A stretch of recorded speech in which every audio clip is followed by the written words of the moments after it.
Hello viewers, আজকে আমরা যে বিষয় নিয়ে আলোচনা করব সেটা হচ্ছে রূপশ্রী প্রকল্প নিয়ে। এই রূপশ্রী প্রকল্পের যে অ্যাপ্লিকেশন ফর্ম, সেই ফর্ম কিভাবে আপনি ফিল আপ করবেন এবং তার সাথে কি কি ডকুমেন্ট দেবেন এবং এই ফর্ম আপনি কোথায় জমা করবেন, পুরো টোটাল প্রসেসটা আমি আজকের এই ভিডিওর মাধ্যমে আপনাদের সাথে আলোচনা করব। এবং বর্তমানে পশ্চিমবঙ্গ সরকার যে একদম লেটেস্ট যে আপডেট দিয়েছে রূপশ্রী প্রকল্প নিয়ে, সেটা নিয়েও আজকে এই ভিডিওর মাধ্যমে আমি আলোচনা করব। তো ভিডিওটি শুরু করার আগে আমি মনীষা এবং আপনারা দেখছেন ইগল একাডেমি, সঠিক তথ্য সম্পূর্ণ তথ্য। দেখুন, আমি ওপেন করে নিয়েছি রূপশ্রী প্রকল্পের অ্যাপ্লিকেশন ফর্ম। তো এই ফর্ম কোথায় পাবেন? আপনি সাইডে গিয়ে পেয়ে যাবেন। আমি সেটা দেখিয়ে দেবো কিভাবে আপনি পাবেন। তার আগে বলি, এই রূপশ্রী প্রকল্প অ্যাকচুয়ালি কি। দেখুন, এই রূপশ্রী প্রকল্প হচ্ছে যে সমস্ত মেয়েরা 18 বছরের ঊর্ধ্বে এবং তারা যখন বিয়ে করে তখন তাদেরকে পশ্চিমবঙ্গ সরকার 25,000 টাকা দিয়ে, যে সমস্ত মেয়েরা বিয়ে করে 18 বছরের পরে তাদেরকে 25,000 টাকা দেওয়া হয় তাদের ডাইরেক্ট ব্যাংক অ্যাকাউন্টে। এই রূপশ্রী প্রকল্পের ঠিক কয়েকদিন আগেই আমাদের পশ্চিমবঙ্গ সরকার একটি নোটিশ দিয়েছে যে এই রূপশ্রী প্রকল্পের যে টাকা, সেই টাকা কিন্তু খুব তাড়াতাড়ি ভেরিফিকেশন হয়ে যে মেয়ে, যে পাত্রী বিবাহ করতে যাচ্ছে তার অ্যাকাউন্টে কিন্তু ডাইরেক্ট ঢুকে যাবে এবং সেটা কিন্তু বিয়ের আগে অথবা বিয়ের দিন, সেই নোটিশেই কিন্তু কয়েকদিন আগে কিন্তু দেওয়া হয়েছে।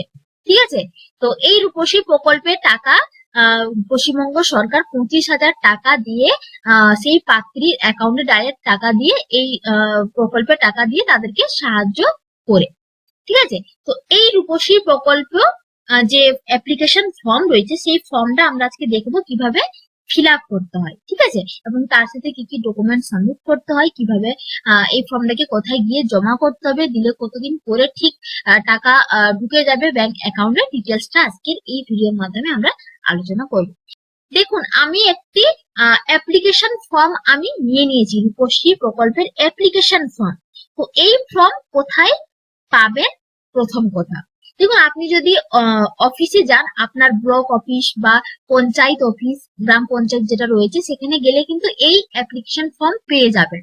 যদি আপনি অফিসে না যান তাহলে কিন্তু অনলাইন থেকেও কিন্তু আপনি পেয়ে যাবেন।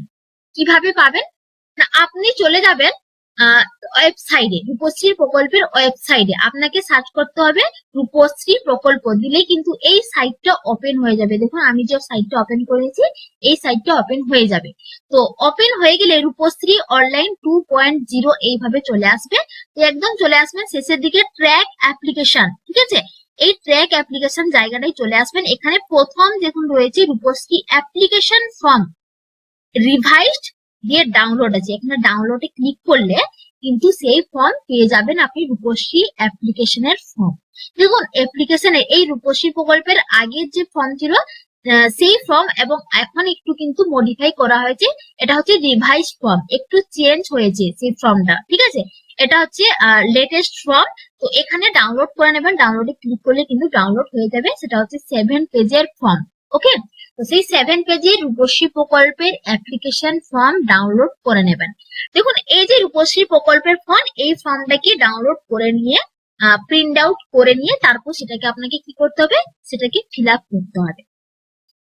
দেখুন, এখানে সাইডে রয়েছে ফর অফিস ইউজ অনলি, এই ব্যাপারটা আপনাকে ফিল আপ করতে হবে না। এই সাইডটা প্রথমেই দেখুন রয়েছে to be fill up in block letters in English only, শুধুমাত্র ইংরেজিতে পূরণ করতে হবে, এবং যেটা কিন্তু বড় হাতের। ঠিক আছে, মানে ক্যাপিটাল লেটারে আপনাকে সমস্ত ফর্মটাকে ফিল আপ করতে হবে। তো দেখুন, প্রথমেই রয়েছে কি না, অ্যাপ্লিক্যান্টস ডিটেলস, আবেদনকারীর বিবরণ প্রথমে দিতে হবে। তো এখানে যে পাত্রীর ফর্মের জন্য আবেদন করা হচ্ছে, যে পাত্রী, তার নাম এখানে দিতে হবে। প্রথমে ফার্স্ট নেম, আর তারপরে মিডিল নেম যদি থাকে মিডিল নেম, তারপরে লাস্ট নেম। ঠিক আছে, এবং যেটা বলা আছে দেখুন, ব্যাংক অ্যাকাউন্টে যে নাম আছে সেই নামের বানানটা লিখতে হবে এখানে। ঠিক আছে, এরপর রয়েছে ডেট অফ বার্থ, এখানে ডেট অফ বার্থটা দিয়ে দেবেন, ডেট, মান্থ, ইয়ার। তারপর রয়েছে যে প্রপোজ ডেট অফ ম্যারেজ, মানে প্রস্তাবিত বিবাহের তারিখ, মানে বিবাহ যে দিনে হবে মানে বিয়ে যে তারিখে হবে তার তারিখটা এখানে দিতে হবে, ডেট, মান্থ, ইয়ার। ঠিক আছে, তারপরে এখানে একটি আবেদনকারী রঙিন পাসপোর্ট সাইজের ছবি এখানে দিতে হবে। ঠিক আছে, মানে পাত্রীর এখানে একটি ফটো দিতে হবে রঙিন পাসপোর্ট সাইজ। ওকে, তারপর বলা আছে address of the venue for the proposed wedding ceremony, মানে প্রস্তাবিত বিবাহের অনুষ্ঠানের ঠিকানা, মানে যেখানে বিয়েটা হবে মানে পাত্রী যেখানে বিয়ে হবে মানে তার নিজস্ব যদি জায়গায় হয় তার নিজস্ব বাড়িতে হলে তার বাড়ির ঠিকানা, যদি কোনো লজে হয় তাহলে সেই লজের ঠিকানা, এখানে প্রস্তাবিত বিবাহ অনুষ্ঠানের ঠিকানাটা দিতে হবে। ঠিক আছে, তো এখানে ঠিকানা দেবেন, তো এখানে সেই অনুষ্ঠানের ঠিকানার হাউস নাম্বার দেবেন। তারপর রয়েছে কি জিপি অথবা ওয়ার্ডের নাম দিতে হবে, এখানে রোড বা স্ট্রিট মানে রাস্তার নাম দিতে হবে। তারপর এখানে ব্লকের নাম দিতে হবে, পুলিশ স্টেশনের নাম দিতে হবে, ডিস্ট্রিক্টের নাম দিতে হবে মানে জেলার নাম দিতে হবে, পোস্ট অফিসের নাম দিতে হবে, পিনকোডের নাম দিতে হবে। তারপরে সেই পাত্রীর মানে সেই মেয়ের মায়ের নাম এখানে দিতে হবে। তারপর এখানে ফাদার্স নেম দিতে হবে। ঠিক আছে, তার বাবার নাম এবং মায়ের নাম এখানে দিতে হবে। তারপর রয়েছে দেখুন বর্তমান ঠিকানা এবং স্থায়ী ঠিকানা, মানে কারেন্ট অ্যাড্রেস এবং পার্মানেন্ট অ্যাড্রেস। অনেকের বর্তমান ঠিকানা স্থায়ী ঠিকানা আলাদা হতে পারে, যদি আলাদা হয় তাহলে এখানে বর্তমান ঠিকানা তার ফুল অ্যাড্রেস এদিকে দেবেন আর স্থায়ী ঠিকানার অ্যাড্রেস এদিকে দেবেন। আবার যদি একই হয় তাহলে একইটাই কিন্তু এখানে আবার লিখবেন, আবার এদিকে আবার লিখবেন। ঠিক আছে, এখানে বলা হচ্ছে হাউস নাম্বার, রোড বা স্ট্রিট মানে রাস্তার নাম, পুলিশ স্টেশন, পোস্ট অফিস। এরপরে চলে আসি পরের পেজটাতে। পরের পেজ আমার স্টার্ট হয়েছে এখান থেকে। তো এখানে তারপর রয়েছে দেখুন জিপি মানে ওয়ার্ড বা গ্রাম পঞ্চায়েতের নাম, তারপরে ব্লক বা মহকুমা বা মিউনিসিপ্যালিটি বা কর্পোরেশনের নাম, তারপর ডিস্ট্রিক্ট, স্টেট, তারপর রয়েছে পিনকোড। ঠিক আছে, সেম এখানে পার্মানেন্ট অ্যাড্রেসও সেম রয়েছে, জিপি, ব্লক, ডিস্ট্রিক্ট এবং স্টেট এবং পিনকোডের নাম্বার। ঠিক আছে, এরপর নিচে দেখুন রয়েছে কন্টাক্ট মোবাইল নাম্বার, এখানে আপনার মোবাইল নাম্বার যেটা কিন্তু অ্যাক্টিভ রয়েছে সেই মোবাইল নাম্বার এখানে দিয়ে দেবেন। এরপরে রয়েছে ব্যাংক ডিটেলস, এখানে বলা আছে দেখুন আপনার অ্যাকাউন্টটিতে যেন এককালীন 25,000 টাকা ঢোকার সুযোগ থাকে, মানে একটি সচল ব্যাংক অ্যাকাউন্ট আপনি কিন্তু এখানে দেবেন। ঠিক আছে, সেই ব্যাংক অ্যাকাউন্টের প্রথমে নাম্বার এখানে দিয়ে দেবেন। ঠিক আছে, অ্যাকাউন্ট নাম্বার। তারপর রয়েছে আইএফএসসি কোড, আপনার দেখবেন যে অ্যাকাউন্ট বই রয়েছে পাসবুক রয়েছে সেখানে কিন্তু আইএফএসসি কোড রয়েছে, তো সেই কোডটি এখানে দেবেন। তারপর রয়েছে এমআইসিআর কোড, এমআইসিআর নাম্বার, প্রত্যেকেরই কিন্তু এমআইসিআর নাম্বার থাকে ব্যাংক পাসবুকে, তো সেই এমআইসিআর নাম্বার এখানে দিয়ে দেবেন। তারপর রয়েছে ব্যাংক নাম, আপনার কোন ব্যাংকে পাসবুক রয়েছে, পাঞ্জাব ন্যাশনাল ব্যাংক নাকি স্টেট ব্যাংক নাকি সেন্ট্রাল ব্যাংক, কোন ব্যাংকে আপনার বই রয়েছে আপনার পাসবুক রয়েছে সেই ব্যাংকের নামটা এখানে দেবেন এবং সেই ব্যাংকের নাম দেওয়ার পর এখানে তার ব্রাঞ্চ নেমটা দেবেন, কোন ব্রাঞ্চে আপনার ব্যাংক বই আছে। ঠিক আছে, তারপর রয়েছে ব্রাঞ্চ অ্যাড্রেস, মানে সেই ব্রাঞ্চের অ্যাড্রেসটা ফুল অ্যাড্রেসটা এখানে দিয়ে দিতে হবে। ঠিক আছে, তো এই ব্যাংক ডিটেলসটা কিন্তু খুব সাবধানে খুব মনোযোগ সহকারে আপনি এটাকে ফিল আপ করবেন। ওকে, এরপরে দেখুন বলা রয়েছে যে other personal information collected for the purpose of record only, শুধুমাত্র লিপিবদ্ধ করার জন্য অন্যান্য ব্যক্তিগত তথ্য। তো এখানে বলা হচ্ছে এডুকেশনাল লেভেল মানে শিক্ষার স্তর, আপনার শিক্ষার স্তর কি রয়েছে সেটাতে এখানে টিক মারতে হবে, প্রাইমারি নাকি সেকেন্ডারি নাকি নেভার বিন টু স্কুল, তারপরে others, post graduate, graduate, higher secondary, diploma. তো আপনার এডুকেশনাল লেভেল যেটা রয়েছে সেটাতে আপনি টিক মারবেন। ওকে, তারপর হচ্ছে কাস্ট মানে জাতি, জেনারেল নাকি শিডিউল ট্রাইব নাকি ওবিসি নাকি শিডিউল কাস্ট, তো আপনার ক্ষেত্রে যেটা হবে সেটা আপনি টিক মারবেন। ওকে, তারপর আছে রিলিজিয়ান মানে ধর্ম, এখানে যেটা হবে আপনার সেটাতে আপনি টিক মারবেন। ওকে, এরপরে চলে আসে গ্রুম ডিটেলস, এখানে তারপর পাত্রের বিবরণ দিতে হবে, পাত্রের ফুল নেম এখানে দিয়ে দেবেন। তারপরে হচ্ছে ডেট অফ বার্থ, তার ডেট অফ বার্থ এখানে দিতে হবে এবং পাত্রের মায়ের নাম, পাত্রের বাবার নাম। ঠিক আছে, এবং পাত্রের একটি রঙিন পাসপোর্ট ছবি এখানে কিন্তু অ্যাটাচ করতে হবে। এরপরে আবার পরের পেজে চলে আসি, দেখুন পরের পেজে চলে এসেছি কারেন্ট অ্যাড্রেস, পার্মানেন্ট অ্যাড্রেস মানে বর্তমান ঠিকানা এবং স্থায়ী ঠিকানা। তো এই ঠিকানাটা হচ্ছে পাত্রের কারেন্ট অ্যাড্রেস এবং পার্মানেন্ট অ্যাড্রেস এখানে আপনাকে ফিল আপ করতে হবে। যদি সেম হয় তাহলে দুটোই একই ভাবে দিয়ে দেবেন দু জায়গায়, আর যদি আলাদা আলাদা হয় তাহলে আলাদা আলাদা ভাবে আপনাকে লিখতে হবে। প্রথমে রয়েছে দেখুন হাউস নাম্বার, তারপরে রয়েছে রাস্তার নাম, পুলিশ স্টেশন মানে থানা, পোস্ট অফিস, গ্রাম পঞ্চায়েত অথবা ওয়ার্ডের নাম, আর ব্লক অথবা কর্পোরেশন অথবা মহকুমা মিউনিসিপ্যালিটি। ওকে, তারপর রয়েছে ডিস্ট্রিক্ট এবং স্টেট এবং পিনকোড। ওকে, এরপর রয়েছে ডিক্লারেশন, ঠিক আছে, যে ঘোষণা এবং দাখিল করা কাগজপত্র। এখানে ডিক্লারেশনে কি রয়েছে যে I declare that I am unmarried and the proposed marriage is my first marriage, মানে আমি অবিবাহিতা এবং প্রস্তাবিত বিবাহটি আমার প্রথম বিবাহ, এবং আমার পারিবারিক বাৎসরিক আয় 1.5 লাখের বেশি না। দেখুন এগুলো একটু পড়ে নেবেন এবং এখানে যে টিক মার্ক গুলো রয়েছে, বক্স গুলো রয়েছে, সেখানে সবগুলোকে টিক দিয়ে দেবেন। এরপরে চলে আসি পরের যে অপশন রয়েছে, পরের যে পয়েন্ট রয়েছে, I am above 18 years old, আমার বয়স 18 বছরের ঊর্ধ্বে।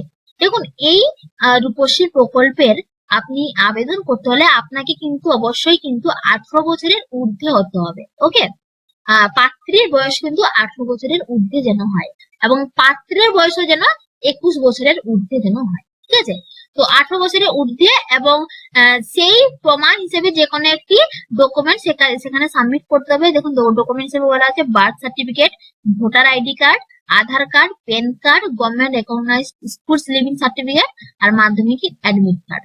তো এই ডকুমেন্টের মধ্যে যে কোনো একটি ডকুমেন্ট আপনাকে দিতে হবে। তো সেখানে তো কোন ডকুমেন্ট দেবেন সেখানে টিক মারবেন, এবং যে ডকুমেন্টটা দিচ্ছেন তার নাম্বারটা এখানে দিয়ে দেবেন। যদি আপনি আধার কার্ড দিতে চান তাহলে এখানে টিক মারবেন এবং সেই আধার কার্ডের নাম্বারটা এখানে লিখে দেবেন। ওকে, এরপরে দেখুন বলা আছে আমার নিজের নামে একটি সচল ব্যাংক অ্যাকাউন্ট আছে, তো এখানে যে বক্স রয়েছে এখানে টিক মারবেন। ওকে, এরপরে যে দেখুন যে প্রুফ অফ প্রপোজড ম্যারেজ, মানে প্রস্তাবিত বিবাহের প্রমাণ হিসেবে আপনি কি দিতে চাইছেন। এখানে 3টি অপশন রয়েছে, একটা হচ্ছে বিবাহের নিমন্ত্রণ কার্ড মানে ম্যারেজ ইনভিটেশন কার্ড, একটা হচ্ছে ম্যারেজ রেজিস্ট্রেশন নোটিশ, আর একটা হচ্ছে ঘোষণাপত্র। তো আপনার কাছে অবশ্যই কিন্তু নিমন্ত্রণ কার্ড থাকবে, তার জন্য আপনি এটা দিতে পারেন। তো যে কোনো 3টার মধ্যে যে কোনো একটা আপনাকে দিতেই হবে। এরপরে পরের পেজে চলে আসি। দেখুন পরের পেজে রয়েছে কি I am submitting my Aadhaar number with following declaration copy close. তো এখানে আপনাকে আধার কার্ডের নাম্বার দিতে হবে। ঠিক আছে, এখানে আপনার আধার কার্ডের নাম্বার দিয়ে দেবেন। আবার নিচে বলা রয়েছে দেখুন I the holder of Aadhaar number, আবার এখানে আধার নাম্বার লিখে দেবেন। ঠিক আছে, এরপর নিচের দিকে চলে আসবেন signature of the Aadhaar number holder I agree, আবার এখানে আপনি সিগনেচার করে দেবেন, সাইন করে নেবেন, এবং আবার নেম অফ দা অ্যাপ্লিক্যান্ট, আবার এখানে নেম লিখে দেবেন। ঠিক আছে, এখানে বাংলা এবং ইংরেজি দুটোতেই আছে কিন্তু দেখুন, হ্যাঁ, উপরে ইংরেজি রয়েছে এবং নিচে আবার বাংলা রয়েছে, যে কোনো একটা লিখলেই হবে, হয় বাংলা না হয় ইংরেজি। ওকে, এরপরে নিচের দিকে চলে আসলাম। নিচের দিকে রয়েছে দেখুন my prospecting groom is above 21 years old, মানে পাত্রীর বয়স 21 বছরের ঊর্ধ্বে। তো সেই ঊর্ধ্বে যে রয়েছে তার একটা প্রমাণপত্র হিসেবে কি কি ডকুমেন্ট আপনি সাবমিট করবেন তার লিস্ট এখানে রয়েছে।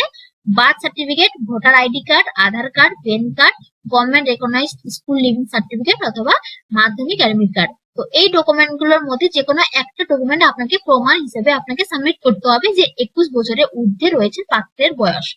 তো এখানে যদি আপনি আধার কার্ড দিতে চান তাহলে এখানে টিক মারবেন এবং তার নাম্বারটা দিয়ে দেবেন। ওকে, এরপর দেখুন এখানে তারপর সিগনেচার অফ অ্যাপ্লিক্যান্ট, মানে পাত্রী এখানে সাইন করতে হবে, স্বাক্ষর করতে হবে, এবং ডেট, মানে এখানে যেদিন আপনি ফর্মটাকে সাবমিট করবেন সেই ডেটটা এখানে তারপরে লিখে দেবেন।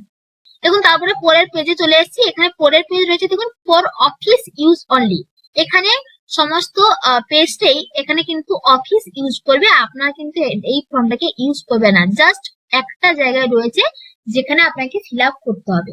কোন জায়গাটা না, এখানে দেখুন রয়েছে উইটনেস নেম অ্যান্ড অ্যাড্রেস, আপনি যে অ্যাড্রেসে বসবাস করছেন সেই অ্যাড্রেসেই আশেপাশের কোনো কয়েকজনের আপনাকে এখানে নাম দিতে হবে, তার অ্যাড্রেস দিতে হবে, এবং তার আবার সিগনেচার করাতে হবে। এখানে টোটাল 5 জনের করাতে হবে। এখানে প্রথমে নাম দিয়ে দেবেন, তারপরে অ্যাড্রেস দেবেন। ঠিক আছে, এবং ডান দিকে সিগনেচার করাবেন এবং তার কন্টাক্ট নাম্বারটা দিবেন। ঠিক আছে, এইভাবে আপনাকে 5 জনের কিন্তু করাতে হবে আপনার আশেপাশের লোকজনের। ঠিক আছে, এরপরে এই পেজটা আপনাকে আর ফিল আপ করতে হবে না। এরপরে আবার পরের পেজে চলে এসেছি, আবেদনপত্রের স্বীকৃতিপত্র। এটা শুধুমাত্র অফিস করবে, এখানে অ্যাপ্লিকেশন নাম্বার, রিসিপ্ট অন, ঠিক আছে, এগুলো কিন্তু পুরোটাই কিন্তু অফিস করবে, ঠিক আছে। আবার এই পরের পেজে কিন্তু কোনো ফিল আপ করার জায়গা নেই, ঠিক আছে। তো এই গেল রূপশ্রী প্রকল্পে পুরো টোটাল 7টা পেজের ফর্ম। ওকে, তো এই পেজটা ভালো করে ফিল আপ করে নেওয়ার পর তারপরে যে ডকুমেন্ট গুলোকে আপনি সাবমিট করবেন, দেখুন এরপরে আবেদন পত্রের সঙ্গে কি কি জমা করবেন, কি কি ডকুমেন্ট জমা করবেন তার লিস্ট। পাত্রীর 1 কপি রঙিন পাসপোর্ট সাইজের ছবি, ঠিক আছে, তো যেটা কিন্তু ফর্মেই অ্যাটাচ করা জায়গা রয়েছে। পাত্রীর নিজস্ব নামে একটি সচল ব্যাংক পাসবুকের জেরক্স কপি, যেটা কিন্তু নিজে স্বাক্ষর করা থাকবে, সেলফ অ্যাটেস্টেড। পাত্রীর বয়সের প্রমাণপত্র, হয় আধার কার্ড, না হয় এমপি অ্যাডমিট কার্ড, না হয় ভোটার কার্ড, না হয় জন্ম সার্টিফিকেট, না হয় প্যান কার্ড, না হয় প্রাথমিক বিদ্যালয়ের শংসাপত্র, ঠিক আছে, এবং সেটাও কিন্তু জেরক্স কপি এবং যেটা সেলফ অ্যাটেস্টেড করা থাকবে। এরপর হচ্ছে বিবাহের নিমন্ত্রণ কার্ড অথবা ম্যারেজ রেজিস্ট্রেশনের নোটিশ, ঠিক আছে। আয়ের শংসাপত্র মানে ইনকাম সার্টিফিকেট। এরপর হচ্ছে ঘোষণাপত্র, যেটা কিন্তু ফর্মেই রয়েছে। ওকে, এরপর হচ্ছে পাত্রের 1 কপি রঙিন পাসপোর্ট সাইজের ছবি, যেটা ফর্মে কিন্তু চেটানোর জায়গা রয়েছে। এরপর রয়েছে পাত্রের বয়সের প্রমাণপত্র, হয় আধার কার্ড, না হয় এমপি অ্যাডমিট কার্ড, না হয় ভোটার কার্ড, না হয় জন্ম সার্টিফিকেট, অথবা প্যান কার্ড, অথবা প্রাথমিক বিদ্যালয়ের শংসাপত্র।